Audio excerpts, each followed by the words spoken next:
Philosophers talk to our times. Let me start somewhere else in book 4 today. The infamous, famous, beautiful proposition 4, in whose proof Spinoza makes the famous equation, God or nature, and which dooms humanity to be only a very local, particular part in all the divine press of reality, so that humans can never master their own thoughts, barely their own dreams. And yet, stalking those early propositions of ethics, where Spinoza paints the darkest picture of human servitude, bound by human emotion,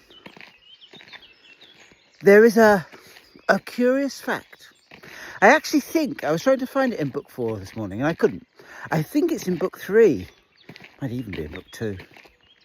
But somewhere, and alluded to in the definitions of book 4 anyway, Spinoza says that causes are united in the effect. Sorry, that a cause and effect, the unity is given in the effect and never the cause.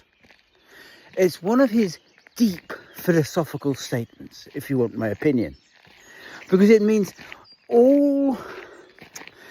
because it lifts the burden of perception from the outside world and puts it very firmly on the inside world. I perceive a world of trees. I perceive a world of a hot sun that rises and a heart that breaks. Inside me, inside my essence, it is I that make them particular. Only humans could I ever really know were genuinely wicked, and that's why he has them under a separate category, and we'll come back to that. The rest, I barely know at all. I only know as it impresses in me, as I actually exist. And Spinoza has cleared the way to go the full, almost skeptic on this. Certainly as far as Hume. You have no real idea of any unity in the real world. All you know is that it is real in you. That it impacts your conceptions of past and future. That emotions straddle you and force you to compose yourself towards what was and what will be. So that you don't simply define things in terms of an endless present, but also in a present to come, or of that which was. And his entire theory of emotions is temporal. In that, I suppose, it's a bit Heideggian, although the rhythm is different. I don't think I ever went through the temporal theory of emotions on this channel. Oh, and Spinoza. I'll have to do that. I'll have to do book 3 properly and do that. Anyway, it doesn't matter. Not at the moment. It's not relevant to the present argument. All of that stuff. So that means that even as you're being straddled by thought, by singular affects that are pushing you here and pushing you there, the point is, so I should have made this clear, the point is that of a God and nature is an open-ended system.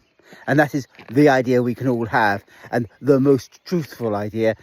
And the nature of reality is always in the move, and not really in the singular. The singular, I understand, I perceive as it actually exists within me. So the point is then, he says it again, where is it? Book 4, somewhere in the 20s or early 30s of book 4, proposition, that things are only affected through what they have in common. And of course, this is the sense of that. This is what that means. That you understand it as a particular thing beyond you. But is that what it is, really? Or is it just a mess of photons impacting on you? Is it a set of causes that are truthful, that are clicking away inside it? There's a whole press of worlds. Other ways you could always meet anything that is impacting on you, coming directly towards you, pushing you hither and thither. Likewise, in the early propositions of book 4, Spinoza draws a clear and traumatic but very powerful contrast. The things that harry the mind are always singular, always particular, always local.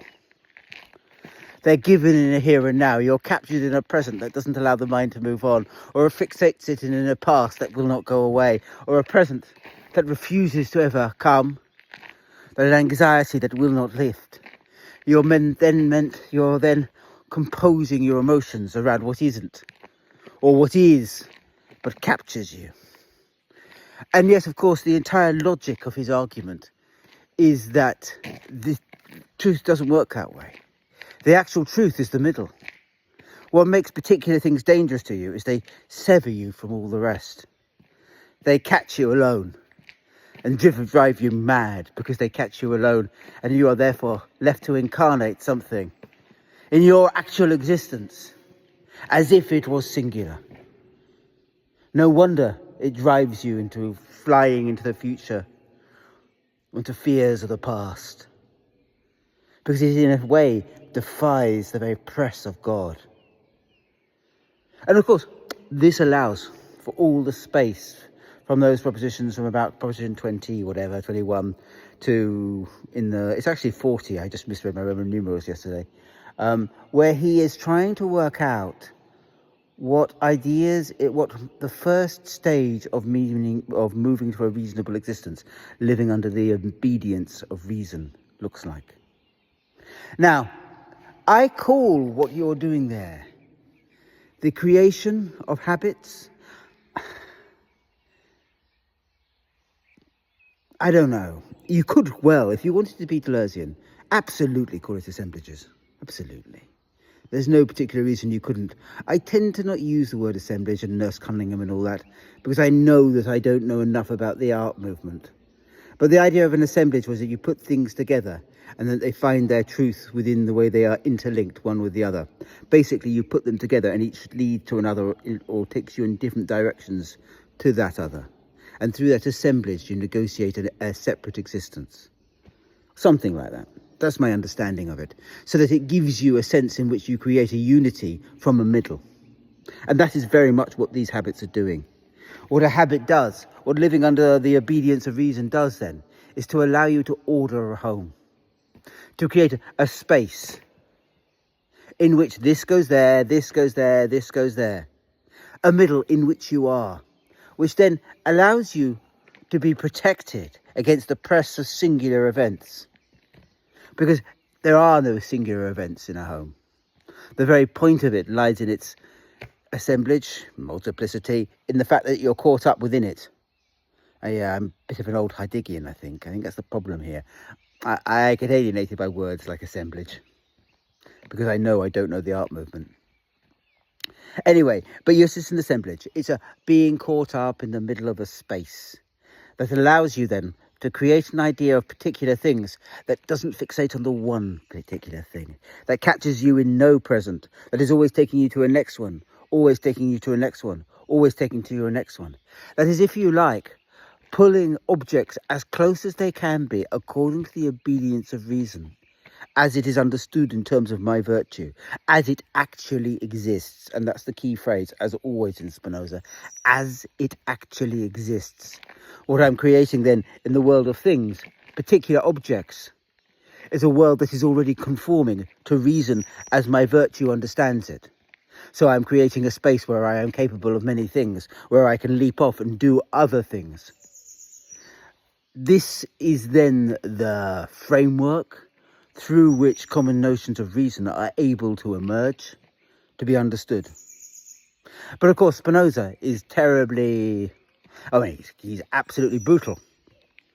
He would say the problem is with such habits is that if you get somebody beyond you who wants to smash it, it's got no defence.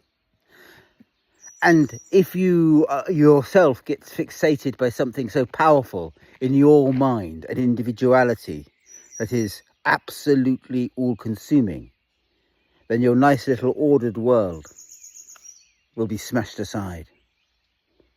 And reason by itself cannot stop that. It can mitigate it. It can make you form common notions. You can look for the commonality and try to put it elsewhere. But in the end, it can't stop that. It can't stop that for an interesting reason in Spinoza, actually, because imagination, inadequate ideas, still exist when you've got adequate ideas. If something came along that was more powerful than you, oh, that's the wrong way of thinking. If something came along, an individual thing that disrupted your home life, that drove you hither and thither, all your nice little world of order immediately goes. That's his point, of course. And so, in order to avoid that, Spinoza says, in the end, you're going to need a state. The role of a state, of course, Spinoza, again, very, very clear about it. I think brutalist would be the correct approach. The role of a state is to wield violence. To wield violence according to ideally, the regime of reason. Although, in something like Political Treatise, he will arrange different sorts of states, each with their own different way of doing reason. So different economies of violence. The point then about this form of violence is to underline what is acceptable and what is not acceptable, and therefore allow humans to create these habits, these home spaces in which they can be.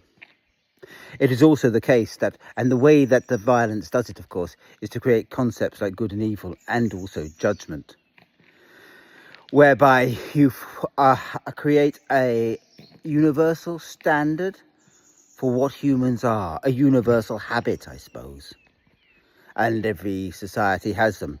I mean, Durkheim would call them social facts. You can call them what you like, a habitus, or whatever. I'm trying to remember. No, it's gone. It'll come back. Oh, moiety. Yeah, that was the word I was after. Moiety, a means of doing it. So a set of rules that then get defended by various levels of social exclusion all the way up to full criminality. So that habit can get defended by the state by violence. And also by judgment and by recrimination. So habits by themselves are not enough to defend themselves. They will need to appeal to something beyond them, a system of violence. And beyond that, then, they get caught up in that system of reason and the men of reason who don't really generate true common notions because they base themselves off of that system of judgment. And Spinoza will spend the last few propositions of Book 4 talking about men of reason and how they reckon up the good and the evil without really understanding how good and evil are not common notions in themselves, but are rather created by society. The danger then, of course, of basing your morality purely on what the society creates in order to defend itself against that which would smash its habits is that you've missed the essence of what it is. You've missed the essence of common notions, which doesn't lie in conceptions of good and evil, and doesn't lie in conceptions of judgment, but rather in the forming and engaging of habit and creating the conditions within which you can think, within which you can exist, within which you can be truly free. Habit is space, as I would use it. You could call it an assemblage if you like, but it is a space in which you are, through which you can then be free, or rather from which, if you think, common notions erupt. I used examples before. My favourite example would be scientific practice. That is a habit done beautifully. And I would call it an habit and not an assemblage, but you could call it an assemblage if you want, I suppose. I don't know about that, you see. That's one of the reasons why I'm happy with my vocabulary, just out of interest. Because it is true that having to conform to a certain sort of knowledge that forces everything to automatically already conform to a norm of reason, the norm that common notions necessarily have to conform to, so that they're public, they're universalizable. Everybody could wish them in the same way as they want them themselves. They can be repeated, they're eternal, and they lead to different things, all become part of the habit of presenting the data. So that if data doesn't conform to that habit, then you automatically assume that it is suspect. What the habit creates then is the framework in which the common notion is. Likewise, Creating an assemblage or a home space, the habit of having a home life, does two things. It creates a world in which you feel that you are in charge, where you always know what is happening, what is the next thing that will be, and will be, and will be. You can therefore already create a world that is flowing from your virtue, from your essence, from your actual from as it is applied to the physical world. To live in a world of habit, then, is to be in a world in which you feel your power across your particular assemblage, your home life. It gives you the opening up, then, to understand common notions. Secondly, in the very conformality of the world to such a habit, in the way that you respond to it, it is possible to hear truths about who you are within the world and who all humans are within the world, how they react to that habit, how you can meet them in it and move them elsewhere. I've said it before, but I'm just always interested in it. I'm always interested, for instance, if you have two artists talking about their practice and how they respond to each other, and how that actually creates different sorts of art. One of my other lives, I'm a storyteller. And one of the things storytellers do all the time is to rip each other off. It's all just part of the fun. One of the things I love about storytellers is that by and large we don't mind each other being ripped off. But of course, each time you take somebody else's ideas, you change it according to your own rhythm. And you shift it so that your originality lies in changing what they are. It's really what the problem is with AI. It mimics. It doesn't ram together two consistent habits to create something totally different. An evolving common notion. It doesn't do that because it doesn't understand the world that way. Or another thing I am sometimes is a maths teacher.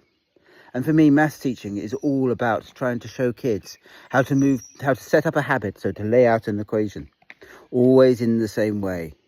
Absolutely. And once you always lay it in the same way, you start to be able to understand what is actually happening in that equation, why it works that way, how numbers work that way. Or another one is fractions.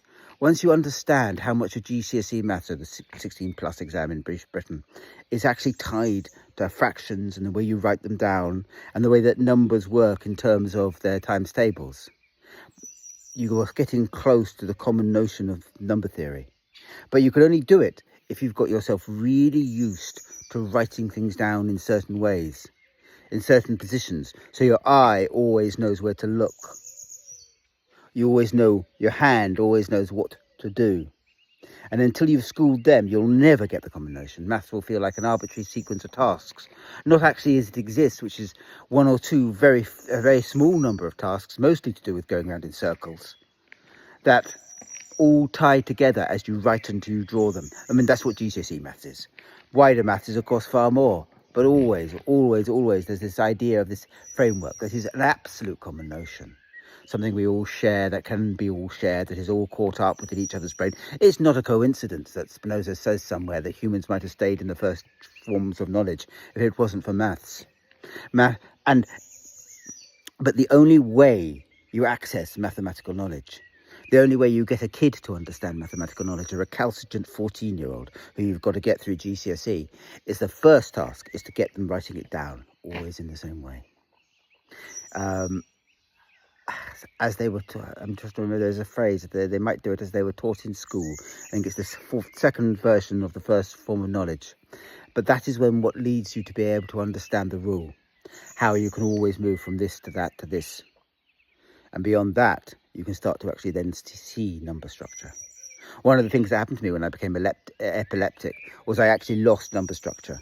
If you teach for years and years and years, you start to be able to see the relationships between numbers.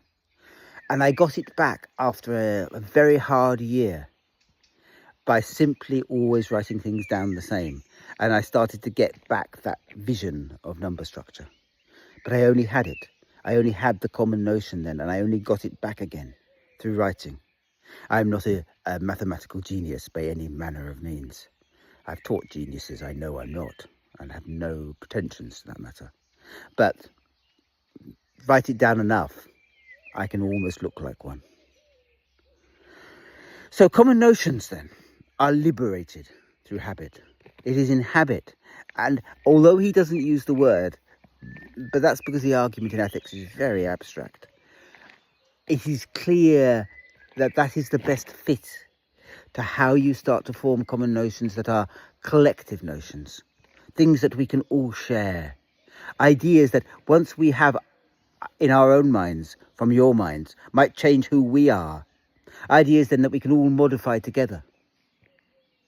It is habit that allows you to understand what and where they are, that creates the space in which they can be at all, that allows you to start to think about how you change your world. If you're wondering, how do I understand common notions? Think about an equation. That's what I do. Or think about how fractions and the ability to cancel changes what you can do in mathematics, allows you to calculate surds, square roots, frees you up to use paper as a means of calculation, as an adjunct to your brain, an adjunct that can be shared in an examination, because it is in that you see the common notion, or the way it is formed. A means of writing becomes the method for understanding, becomes a way to comprehend the universe itself.